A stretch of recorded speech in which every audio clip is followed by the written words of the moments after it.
Bismillahirrahmanirrahim. Assalamualaikum warahmatullahi wabarakatuh. Perkenalkan, saya Rina Patriani sebagai ASN di lingkungan Dinas Pendidikan Provinsi Jawa Barat, unit kerja SMA Negeri 4 Bandung. Selama saya mengajar di SMA Negeri 4 Bandung, seringkali menemukan masalah peserta didik yang kurang rasa percaya diri dan kurang berani tampil.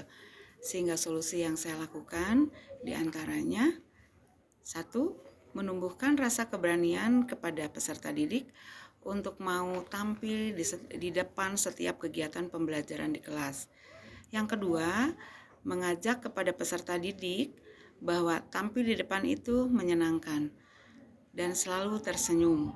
Yang ketiga, meyakinkan kepada peserta didik bahwa dirinya mampu untuk berbicara di depan banyak orang. Demikian yang bisa saya sampaikan. Mohon maaf apabila ada yang kurang berkenan. Terima kasih. Wassalamualaikum warahmatullahi wabarakatuh.